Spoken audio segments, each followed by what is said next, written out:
There we go.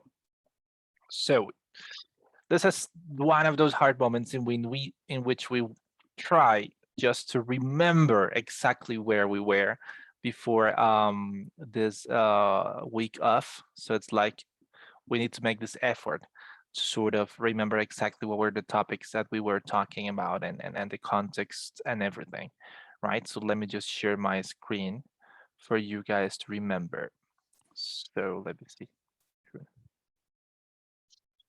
So if you guys remember, this is the very last lesson we cover, which was the lesson 4.1, which was called Age of Responsibility, right? So in this lesson, we have basically two goals. The first one that had to do with how to express degrees of obligation, and the second one, which has to do with talking about responsibility, which is a part that we haven't covered yet.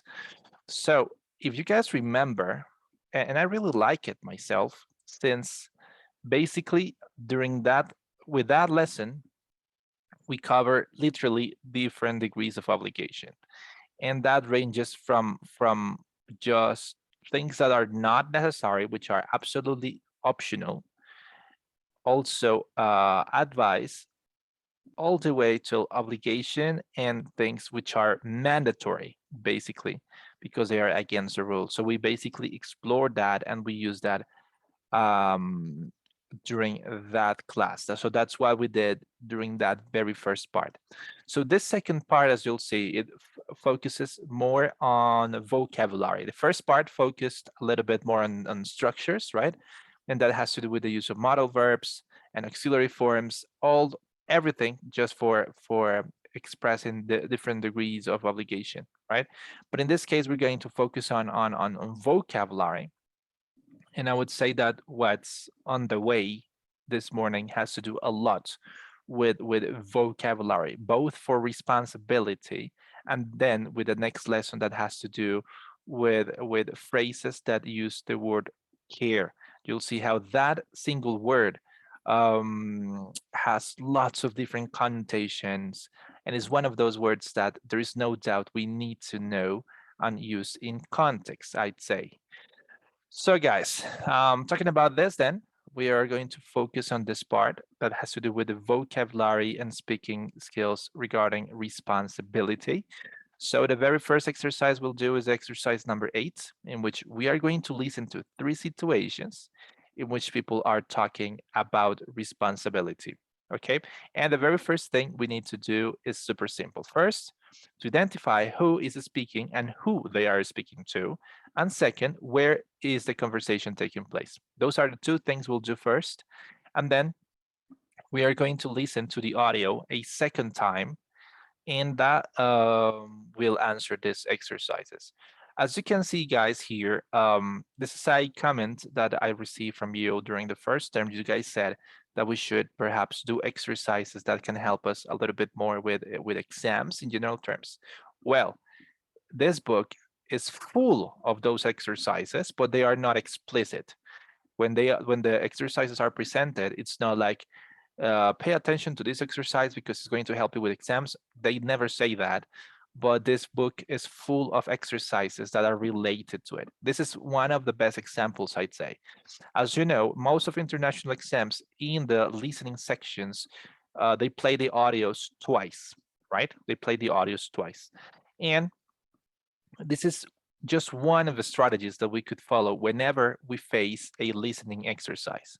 So for instance, if you ask me, during the very first time you listen to the audio, you should identify these aspects and just try to make notes on facts and information that you receive from that audio. So it's like you need to know exactly who is talking, who that person is talking to, where the conversation is taking place, and some of the key information they mention. And then during the second time you listen to the audio, you could focus more on specific details so you can actually answer the questions. Okay, so this is one structure that we have conducted several times, and I believe it's essential, to understand how these audios work exactly. So guys, let me know if you can hear my audio. Please let me know. Audio 4.1. Can you listen to it? Yes, Yes, teacher. teacher. There we go. So guys, remember, we're gonna just listen to these three different situations and we need to focus on these two aspects. Who is speaking and who they're talking to and where the conversation is taking place. That is it. So let's go. Audio 4.1. 1. You should have heard Kevin from accounts this morning. Why? What was it this time? Well, he came down here to use the photocopier and somebody had left it jammed again. Uh-oh. What did he say? Well, you can imagine. Who did this? Is anyone going to own up? As if anyone was going to confess with him going on like that. I bet I know who's to blame for it. That Michael. He's useless with machines. I really don't feel any of us can be held responsible. We all know the machine's at least 10 years old. They need to get a new one. Simple as that. 2. Okay, guys, let's try to see this audio. I like you to answer exactly the other way around. Where is the conversation taking place? What kind of place is it? What would you say, guys? I believe she's like a company. It should be an office, right? Mm-hmm. Like it's taking place in a in an office, I would say, as they are talking about photocopy machines and stuff. And then who is speaking and who is this person speaking to? What would you say, guys? It might be two colleagues in the office, I think. Quite obvious, right? So it's like two people who work in that office and they are talking about the photocopy machines and basically one of the machines just got jammed, which means like it has got paper stuck there, so it's not working. That's basically it. So let's listen to the second one then. 2. Okay, hi everyone. Welcome to English Now. I'm the welfare officer here and my name's Maria. I'm responsible for everything to do with your accommodation and also things like health, banking and so on. If you have any problems with your host family or need to know anything about local transport or where to get a SIM card for your mobile phone, I'm the person to see. I'm also in charge of reservations for the social program. So if you want to sign up for any of the trips or activities on offer, come and let me know. Okay, what about this case, guys? What kind of place could it be? Could be like a travel agency or something like a opera agency. I don't know. I'm not 100% sure about that one. It's not, well, it's not a travel agency. It's not an au pair agency either. Yes, Daniel? Oh, she sounds like an AI. What? Sorry? Sounds like an AI. Oh my God, your microphone is it's not really working. It sounds like some sort of anonymous video, for sure. It sounds super deep and distorted. So I'm sorry. Wow, that was a little bit creepy, to be honest. So I Yeah, need you. like a hacker. Yeah, it's like sounds like a hacker just broke in, and you need to get your microphone checked. Yeah. So no, guys, this is not if you guys heard, they call it welfare office. First of all, I'm gonna just write it down here. Office. Welfare office.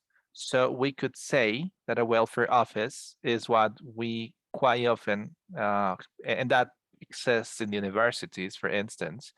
Um, yes, I know it. I just had a typo there, guys. It's just with one L. Okay, welfare. Um, it's what we call like bienestar, right? So the welfare office in the university would be what we call bienestar universitario, like that office, right? So this is the welfare office, and that there are several key words and expressions that I'd like you to focus next time when we listen again. And they say, for example, they talk about a host family. like if you have any problem with your host family. And also they said if you get questions about banking, or if you need to make reservations with on the social program. So when we put all those elements together, we know that that has to do with a language academy or school. Okay, so that's a languages academy or school. So this is super popular in the UK. So for example, if you go to study English there, or if you go to study a methodology course, which is something also very popular, if you go there, um, chances are that perhaps you don't want to stay in a hotel because hotels or tend to be more expensive. So one of the options they give you is to stay with a local family, which is also something which is going to help you maximize your experience having contact with the culture. So it's like you go there, you take that course for, I don't know, 1, 2, 3 weeks, 4 weeks, whatever, and then just stay in a house with a local family. You see, so that's their host family basically. And then this academies also have social programs, so it's like you can attend the courses, but you can also attend other activities, and then you have to make this reservation. So we could say that the conversation is taking place in the welfare office of a languages academy. It's super specific, and this is the person, and the person talking, Maria, she's the person in charge of the welfare office, and she's talking to students. We could say that. Okay, that's essentially how that works there. Let's listen to the third case, guys. 3. Well, Scott, the reason I've called you in today is that we'd like you to take care of the Miller account from now on. Miller? But that's one of our biggest customers. Indeed, which is why we feel you're the man for the job. You'll answer to Melanie, and you need to keep her informed about what's going on. But you're trustworthy and reliable, and we know we can count on you to get the job done. Wow, I don't know what to say. I mean, thanks. It's a real vote of confidence. Yes, I'd be delighted to take it on. I hope I don't let you down. I'm sure you won't. Well, guys, there's lots and lots of really useful vocabulary that I really hope you guys can make the most of. So in this case, what kind of place is this, guys? What would you say? That is like a company, like in an administrative. Again, again, we could say that this is a company, this is an office, right? But now the relationship of the two people talking is a little bit different, right? So who is talking and who is this person talking? So It's maybe the boss talking to yes, the employee. absolutely true. So it's this woman, she's the boss of this man, and she's basically informing him of some changes. This guy is going to be in charge of one of the most important accounts of the company, which is like one very important client. That's essentially what she's sharing with this guy, right? So that's essentially what we have, guys. As I said, we've got lots of really important vocabulary here. So I really need you guys to focus really good here, because we need to explore this vocab, as I said. So as I said, we're going to listen again, but this time you guys have to complete the sentences. So this is going to be a little bit more challenging. Give me a second. This is the exercise. Give me a second, guys. I'm sorry. 9A. Give me a second as I will put everything together here.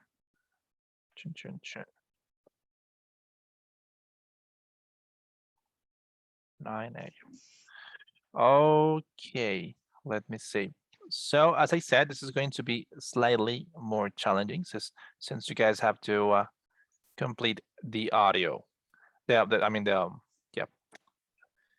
the feeling, the conversation depending on the audio. Okay, guys. So this time I will play the whole thing all together. So we'll just listen, and you guys need to try to complete these sentences. So, well, what happened? Sorry, guys. Once again. some reason. Oh, I just closed it. I'm sorry. Wait a minute. Yes, can. Come on. Was 1 week without using Zoom. So, anyways. Okay, guys, can you listen? 4.1. Yep. Audio 4.1. Can you? Yeah, teacher. Let's do this.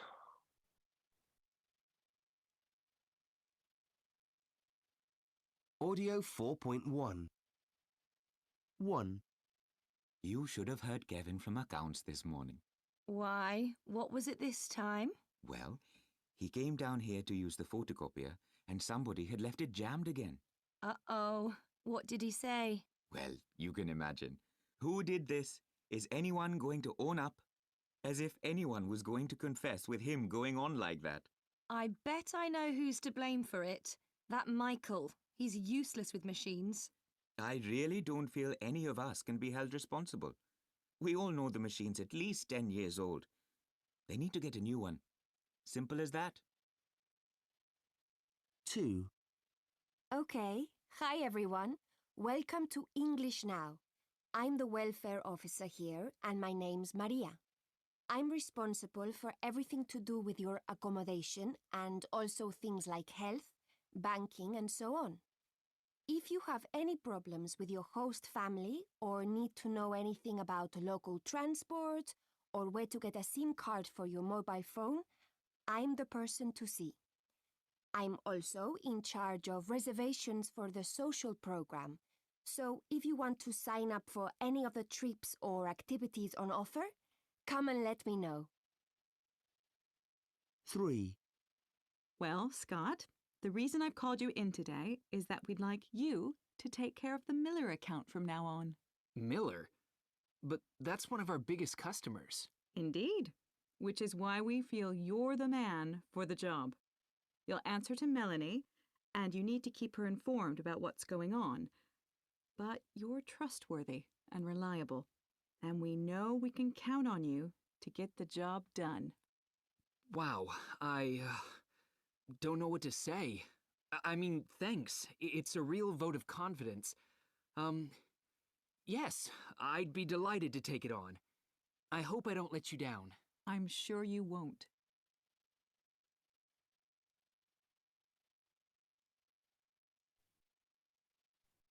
Okay, guys. So let me see. Let me just share again. Okay, guys. So let us see how that goes. So let's start with the very first conversation. Remember, once again, two people talking in office that are talking about this copy machine, whatever. So let's see. They say, well, you can't imagine who did this. Is anyone going to, very key expression, guys, over there. Is anyone going to, that was quite an important expression they said. Do you guys know that? Own up. Valeria wrote it. Oh, thank you. There you go. So it's own up. And what does it mean, guys? Oh, come on. Give me a second. This is just so, it's not working very well. Not even my computer wants to do its job. Own up. What does it mean, guys, in this context? Own up. To confess? Super close. I would say that's super, super close. Like take responsibility. There you go. There you go. We know that own means like to have property over something, but in this case it means yeah, it's like, is anyone going to be responsible or take responsibility for whatever happened? So remember that this is two people talking about an issue which is there, right, in the office. So the machine just got jammed. So, and nobody owns up. Nobody says, yeah, I'm sorry, it was me, right? So that's the question there. Good. The second one, I bet I know whose. I bet I know who's To blame for it. to blame for it. That's true. I bet I know who's to blame for it. So that's strongly connected to the previous expression. So in this case, we use this expression to talk about, once again, responsibility, right? So, for example, in this case, this person says, I know who is the one to blame, who is the responsible person for this. Okay, so these expressions are, as you can see, very well connected. Then it says, I really don't feel any of us can, once again, that's strongly connected. One of us can Held responsibly. be held responsible. Be held responsible. So we could say that these three expressions have very related meanings, but what makes a difference, it's basically the perspective in which you are talking about that. So the first one, is anyone going to own up? Is like, is anyone going to assume the responsibility? Then the second one, I bet I know who's to blame for it, which means I bet I know who is the person who is responsible for it. We could say that. And the last part says, I really don't feel any of us can be held responsible. So any of us could be blamed, let's say. Any of us are responsible, because what they say in the audio is that the machines were super old. So that is essentially the reason why that happened. Okay, so that's essentially how that goes. In the second one, guys, they say, okay, and my name's Maria. I'm, and then number 4, I'm Welfare officer. mm, I'm the welfare, no. Responsible. Responsible. I'm responsible for the welfare office, let's say, welfare office. I'm responsible, right? I'm responsible for the welfare office. This expression, well, I think it's not no, and it doesn't look confusing or anything. It's very clear and obvious. I'm responsible, to be responsible over something. I'm responsible for the welfare office. No, it's not welfare office here, because look at the complement. So I'm responsible for everything to do with your accommodation. Sorry. Number 5, I'm also In charge. In charge of. in charge of reservations for the social program. I'm also in charge of. There you go. Number 3, which is the other conversation. We like you to, number 6. I think it is take care. Take care of. Take care of. We'd like you to take care of the Miller account. Okay, there we go. So to take care of, it's basically to assume a responsibility in this case. You're trustworthy. What is trustworthy, guys, by the way? Trustworthy. It's like a person in which they can rely, like confiable. Yeah. Actually, there are two words which are almost identical, and you'll see that here with the number Reliable 7. could be. There you go. It's reliable here. So they say you're trustworthy, unreliable. And if we translate these two words, basically the translation in Spanish would be pretty much the same, I would say. We could translate these two words exactly the same. I know. I think somebody is taking care of a cat, I think, right? Yeah, I'm Right? sorry. I know it. I know it, because that's the kind of sounds we make when we are just caressing our cats and stuff. I know that. Yeah, So, open the microphone, sorry. when you say trustworthy and reliable, that's pretty much the same thing, which means like confiable, but there is like a very little difference. When we say trustworthy, it means that you can trust a person, which means that that person can do the job, and but it's a little bit more related with the ethics of that person. You see, you just say that person is trustworthy because that person is a good person, it's a responsible person. So trustworthy is somehow more related to that quality of that person of being good in terms of ethics, let's say. But reliable, it's pretty much the same thing. It's like you can trust that person, but it's not in terms of ethics, but in terms of capacity, which means that this person know how to do the job. You see, this person has studied for that, or he or she has got experience. So there is a difference. In the case of trustworthy, it means you are trustworthy. If you say a person you are trustworthy, it means that that person is a good person. It's a person who doesn't lie. It's a person who works really hard. It's a good person. You see, so it's related with ethics. But reliable has to do more with the technical capacity of that person. So he or she knows how to do the job. He or she has got experience. So that's why we use these two different words. But once again, when we make the translation, that's when the problem shows up, because these two words could be translated exactly the same way. So it's like confiable, but in two different ways, as you can see. And then it says, and we know we can, number 8. We know we can Count on. count on. See? So once again, they are talking about pretty much the same thing. We know we can count on you to get the job done. We can rely on you. We can trust you. You see?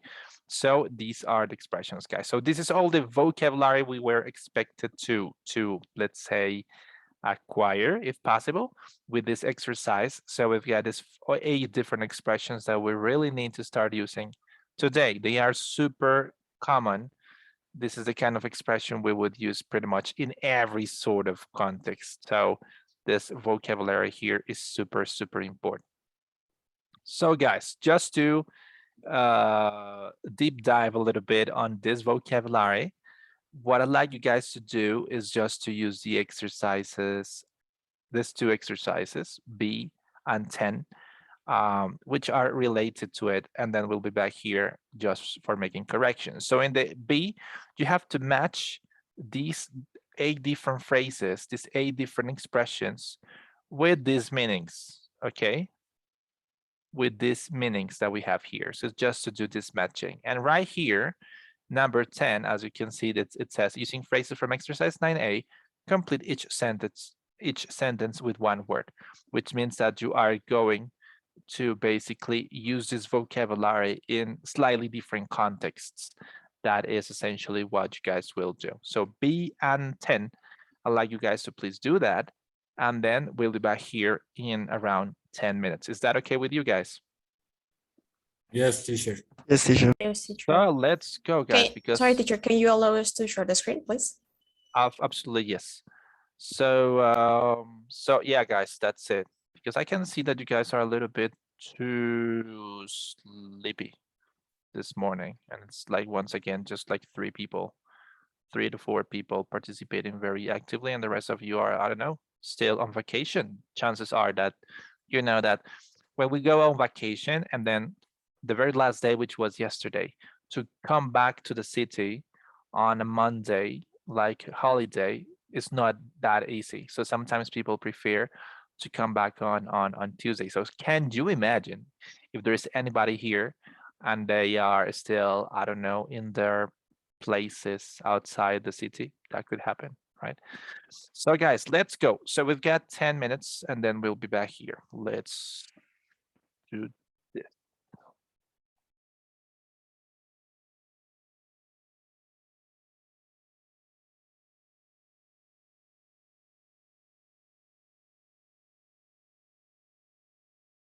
Hey guys, welcome back. So let's see the answers. Let me just share my screen again.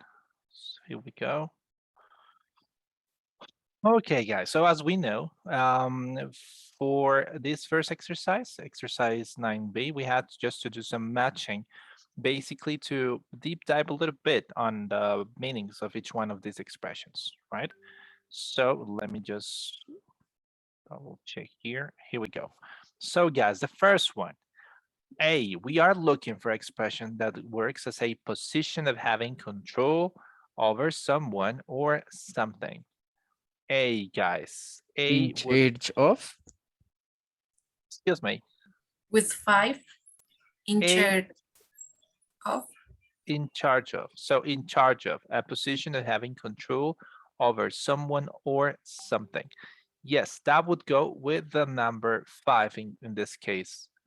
To be in charge of, okay, which means to be in a position of having control over someone or something. So you are in charge of your family, you are in charge of a job, you are in charge of a place, you know, that's pretty much how we use it.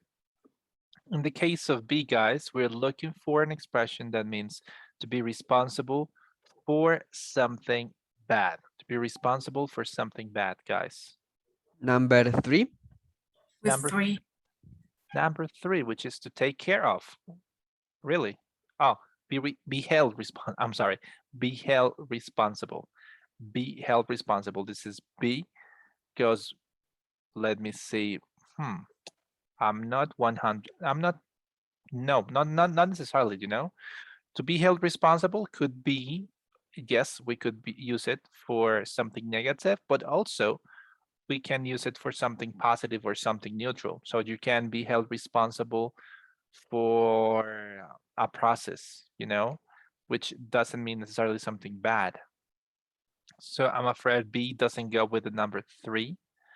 B should go with 2, to blame for it, because that's always negative, okay? Number 2, to blame for it or to be blamed for something, it's always negative, okay? So that's why it should be this one, be responsible for something bad. Let's have a look at C, have the duty of doing something or taking care of someone or something. That is C, guys. With 6. I don't know. I don't know. It sounds like that, right? It sounds like that, but I'm not sure about it. C. Well, in that case, it's be held responsible. Number 3. C with 3? Not really. It's like you're so close, but no. When we finish this exercise, you'll see the differences. But in this case, it's 4, guys. 4. To have the duty of doing something or taking care of someone or something, that is to be responsible for something. You see, so responsible is quite it has got more a positive implication, I could say, because that has to do with taking care of a person or something, and that's how we use it in that case. D, say that someone is the cause of something bad. Saying that someone is the cause of something bad.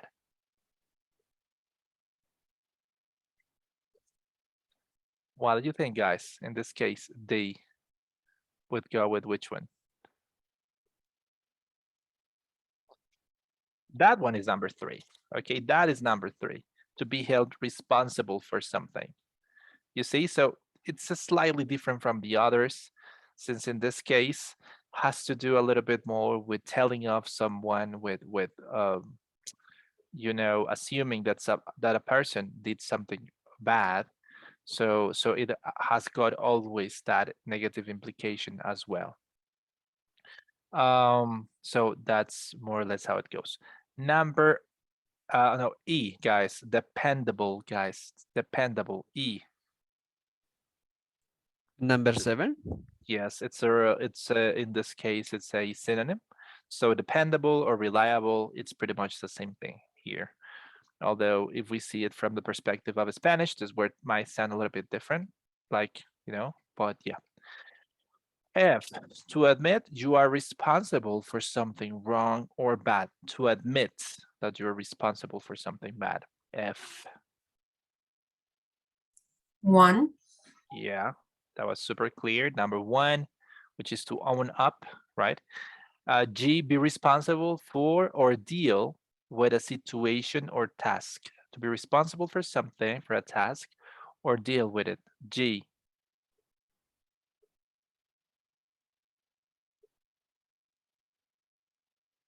In that case, it's number 6, guys. to be responsible for or deal with a situation or task, to take care of something. You see, so I will take care of this task. I will take care of whatever. So that is that one. H, to trust someone to do something. Trust someone to do something. That is number 8. That is number 8. Absolutely, yes. Count on.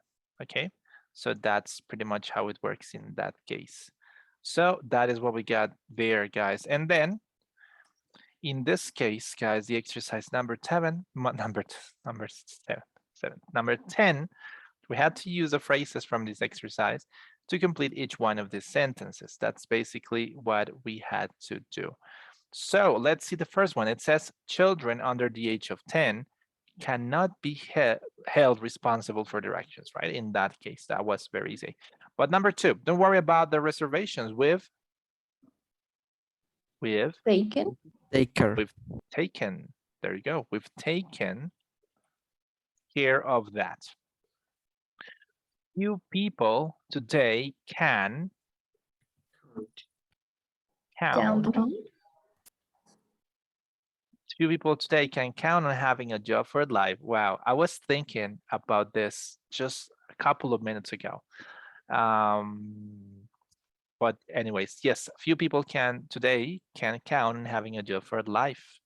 So that's not how things work these days, and pretty much no one has got a permanent job contract, right? We've got just contracts for months and stuff like that.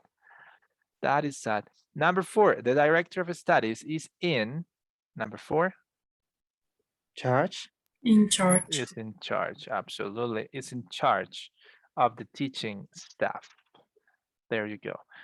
Number 5, which of the drivers was to Blame. was to blame for the accident? That is quite a good question, and especially in a city like Bogota, you know, like 2 cars slightly touch each other, and then they'll remain there for hours just waiting for the policeman to arrive, and you know, the traffic jams and stuff.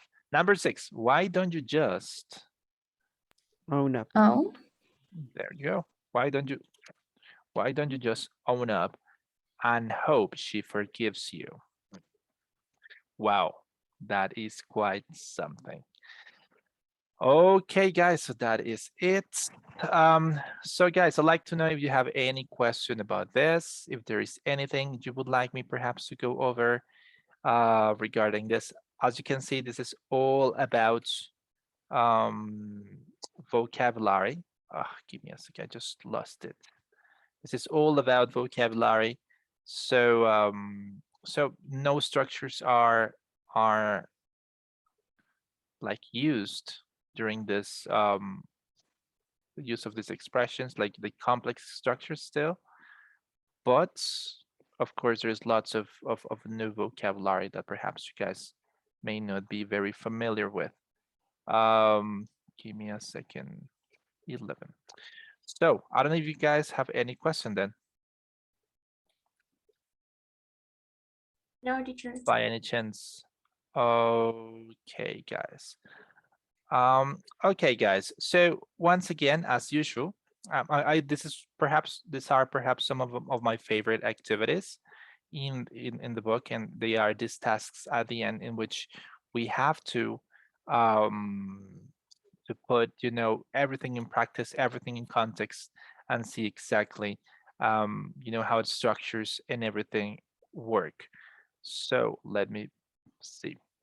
So as you can see, guys, if we go, I'll give you the instructions first.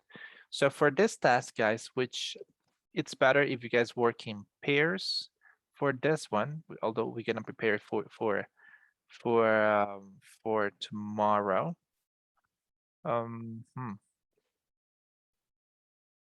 Okay, so basically each one of you guys is going to be, although we are going to randomize it a little bit more, so you guys don't get to work with the same people every time. So basically the whole group is going to be divided into parts. Okay, so some of you will be students A and some of you will be students B. It is as simple as that. And depending on that, you guys will go to each of the pages, right? So either if you are a student A or a student B. Let me just put it over here. Like that. I don't know why my computer is so slow. It's like somehow it knows that it's been some time since we had a class together, and this software is just so nuts. 129. Sorry, guys.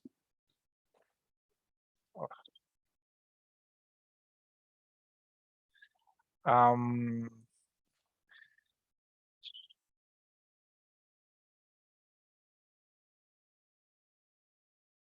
so as you'll see, and just to do the exercise really quick, so you guys see the context a little bit, let me just share my screen. If you guys go to each, let's say I'm a student A, so I go to the page 128. So I will see this 6 different boxes, right? We have this grade there, you see? And here, basically, is like what you guys are going to do is to draw a grid like this. So you guys have answers to each one of this. So basically, you have to write about these 6 different things. So I'd like you guys to actually draw the grid. So you can do it on Word or any sort of source. You can do it there. You draw an empty grid, and then you write this answer. So write something you are responsible for at home, write the name of someone you can count on when you have a problem, and so on. So just like you will write down all of this information. Okay, once give me a sec. And that's basically what we're gonna do. So that's going to be like our preparation stage for that. And then what we are going to do tomorrow, guys, we basically will just mingle, and you will have to work with somebody else that perhaps you don't work with quite often. I will try to make it just in pairs, so we don't work with exactly the same people we often work with, and that is going to be it. I will give you very specific instructions on how that work, but that's something we'll do starting the lesson tomorrow. Okay, guys, so what we're gonna do now, sorry, guys. So what we're gonna do now, guys, is just to divide a group. Let me see. So, oh, I know how to do this really easy.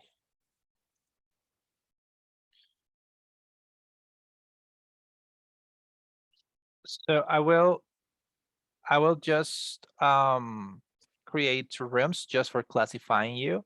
So it's not a big deal. I will just create 2 rooms, so you will send to either each of these rooms. So that's how you know if you are students 1 or students B. Okay. So let me just give it a name.